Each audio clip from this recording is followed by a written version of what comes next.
What's up guys, welcome back to another episode of the Keep Your Career Mode. Today we play another 3 Premier League matches as well as a simulated FA Cup match. But two of the teams we're playing today we actually also played in the last episode, one of them being United and the other one is Palace as well. And in the last episode we actually beat United 4-0 away, which was pretty mad. Like, I was not expecting that at all. But due to obviously midweek matches and stuff, there's a lot of rotation happening, and United did not have the same team that they had in the first match. See, James and Nabry weren't playing this one, so they're probably even weaker. And since we were the home team, and our team was pretty much fully rested as well, I thought we had a pretty good chance of winning again. And straight away, Fanning, our young left back, played De La Vega through. But unfortunately his shot was actually saved from the keeper and we couldn't do anything from the corner. It was a pretty tame header.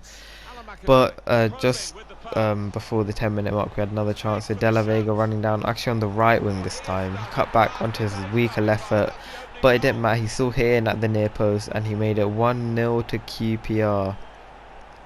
In the last episode, De La Vega had a little curse on him where he just kept hitting the post, but it was nice to see him break it in this one with him actually scoring.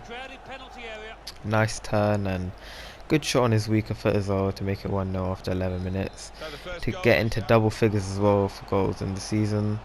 And not too long after he had another chance, but the keeper made a pretty good save, and again De La Vega was through here in the 35th minute, took the ball down from the left wing, cut inside, wanted that finesse shot again, and this time he made no mistake in banging it into the corner. The last shot was obviously not right in the corner, which is why the keeper managed to save it, but this time he made sure that he gave the keeper no chance, and he made it 2-0, and we were beginning to dominate United again like we did in the first game. 11th goal for him now, and we had another chance just before half time. Samuel, who actually came in for this game instead of Dorison because he was tired, cut it back to Eze, who banged it into the corner to make it 3-0. And now we're in cruise control. We were only 2-0 up at half time in the last one. This time we were 3-0 up against a weaker United team. So I was feeling really confident that we could even beat them by more goals than we did in the last game. And once again, I know Harris is going to accuse me of cheating, but I honestly did not. Like, it was so legendary. They were just bad, and yeah, pretty much, they're trying to get a goal back here. Correa had the ball here on the right wing, but Fanning was trying to obviously keep him out, and yeah, that was the end of the first half. We're 3-0 up, and we definitely deserve to be winning this game by at least 2-3 goals. As you can see from the stats, United didn't do any. They had a lot of possession, but they didn't create anything with it. And pretty much straight away in the second half, De La Vega was through again. I probably should have sweated this, but obviously he was on for his hat trick, so I wanted to shoot, and Morris did put the ball into the back of the net, but Samuel was offside, so it didn't count. But from the free kick, the United keeper gave the ball away. Morris took the ball down nicely, played it through to De La Vega, who placed the ball into the top corner. What a great finish that was, straight through the little gap between the defenders. And we went 4-0 up just after half time, and again I was pretty shocked by this because I thought maybe the last one was a bit of a fluke, but clearly we were showing that we're a good team and we can definitely get top 4 this season. We could probably even challenge for the league this season. And late on, Dorison obviously came on because just pace abuse. I rested De La Vega and I swapped Samuel to the other side. And obviously Dorison running down the right wing, cut it back to Chair, who also came on for Eze, who was a bit tired, and he just banged it in again. He's done that quite a few times already this season, and we actually, well, with this goal, obviously we made it 5-0, which was a higher win margin than our last game, because that was all that happened. United did not really do anything in the whole game, and 5-0. We'd only kept 3 clean sheets in the season, and 2 of them had been against Man United, which is pretty funny. We definitely deserved the win again. Like, we were, we destroyed them, we dominated them, and yeah, it was a really, really good performance, really good result. And in a few days, we had Crystal Palace, which again is a team we should be beating. We beat them 2-1 at home. Some were going away though, and maybe, maybe they could cause an upset and take points off us because they're home. But promoted one of our young Greek centre backs who wanted to leave the academy. He's 6'7". He's huge. He probably won't play a lot, but yeah, he does go out on loan later, so hopefully he has a good loan spell and grows quite a lot, and maybe next season he'll play a bit more. But yeah, Crystal Palace, a team who play a 4-5-1, still managed by Roy Hodgson as well, and going away, it was going to be tough, but I was confident again we'd be able to win. Our team slightly rotated. Lecco came in up front again, who actually scored against Liverpool, so I thought, maybe he'll score again. And 10 minutes in, we had the first chance. De La Vega played it through to Lecco, who scored a really nice goal. He kept it low, and I could just claim to be a genius here and say, yeah, I definitely meant to do that.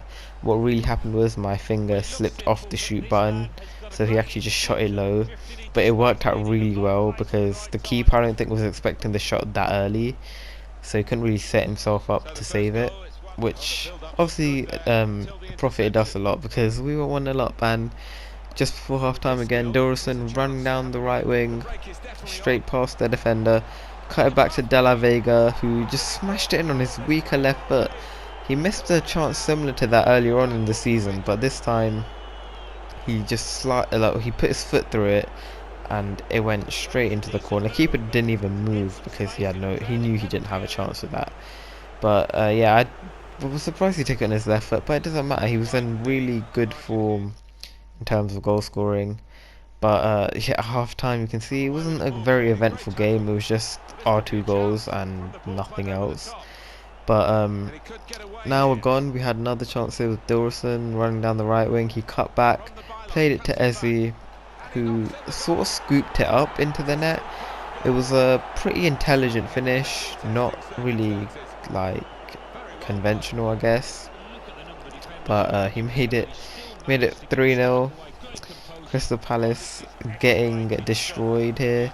Eze's actually linked with Crystal Palace in real life as well, which would be kind of sad if he went there. But he's a really good player, obviously, and yeah, he probably will end up in the Premier League. But less than 10 minutes later, we had another chance. Lecco ran through, sweated it for De La Vega, who was not going to miss with the form that he was in. Made it 4-0, and yeah, he was playing insane in these 2 games. He was really, really good. Like last episode, obviously he wasn't great. He got a few assists, I think, but he didn't score. Hit the post in all 3 matches. But in this episode, he was really clinical. 5 goals in these 2, and that was it. That was how the game ended. Crystal Palace didn't really create anything. Even we weren't that great. We only had 5 shots, and 4 of them went in. So you could just say we were really clinical. But yeah, it was a good win. Again, 9 goals scored in the last games. Another clean sheet as well, which is really good because a few episodes ago our defense was awful. We were conceding 2 goals a game. We'd kept 1 clean sheet in the whole season. Then obviously last episode our defence really improved a lot. We kept a clean sheet against United. We only conceded 2 goals in the 3 matches we played. And so far in the 2 we've played this episode, 2 clean sheets. But we had Swansea in the FA Cup in a few days after. We actually lost. I was surprised by this.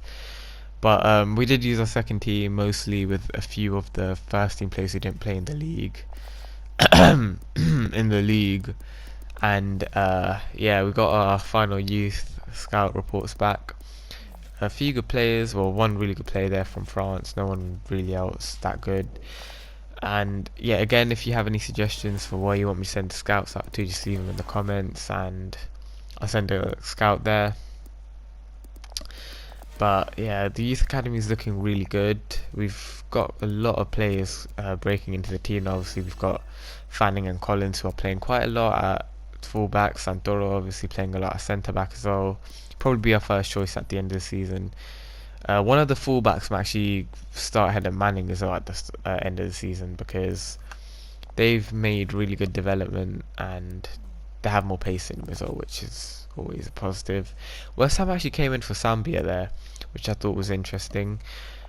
He's been pretty good for us this season. I don't think we need to sell him unless we can find someone significantly better than him. So I decided to reject the offer. In the last game of the episode, obviously, away against Leicester, a team who we beat 5-1 earlier in the season, obviously at our home, but that was back when we were playing on world class, and Leicester obviously distracted by Europa League. Obviously, being in the January transfer window, you don't play any European matches here. And yeah, Leicester had a pretty good team. Still have Madison there, so he's obviously really good. And we had a chance early on in the first 5 minutes. De La Vega had a shot. Schmeichel saved it though and kept it at 0-0. But less than 10 minutes later, another chance as he played it through to Morris, who cut back and finessed it. Again, another good save from Schmeichel. He was proving to be difficult to beat. And at half time, still 0-0. Leicester had 61% possession but only had 2 shots.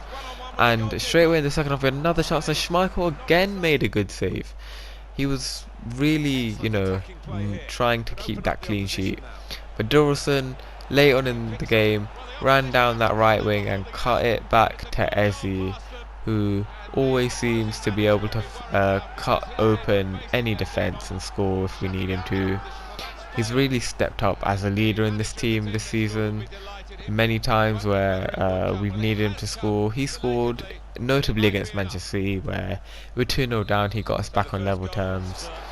And yeah, but just a few minutes later, Leicester had a huge chance. There was Sigurdsson, who destroyed us when he was at Everton. Went to Leicester, tried to do it again, but luckily Robert saved it. And in the last minute, De La Vega ran down the left wing, cut it back to Eze, who just finessed it casually into the corner. To really put the result beyond doubt, to make sure that Leicester could not get back into it, to make sure that we once again got 3 points against them. And yeah, it was going to be another perfect episode because we won all 3 other matches last episode, and unless we really, effed up, we were going to win all 3 in this episode as well. Which obviously, as you can see, there was no time for Leicester to do anything, so we did win all 3. So we won 6 out of 6. We were really showing that we were in this title race, and we weren't playing against easy team. We played against United twice, we played against Liverpool as well, Leicester, who in real life obviously, don't know if I'd say they're title challengers, but they're definitely a top 4 contender. Unfortunately they did miss out, but yeah, they have shown that they're a really good team. Unfortunately for them on FIFA though, they're not really rated for some reason. Like, they're always mid-table and usually in the bottom half as well, like maybe 13th, 14th. And I don't get why FIFA just don't rate them. Like, in real life, apart from the top, I'd say Leicester are probably big, like, we're in with a shout of top 4 next season. So hopefully for them they can sign some good players to help them improve their team. But yeah, in the next episode we're going to be playing a huge game against Brentford. We also have Arsenal and Manchester City in the next episode, so make sure you come back for that one. Brentford not doing so well in the league. Let's hope we can pile on the misery even more and make sure that they stay at the bottom.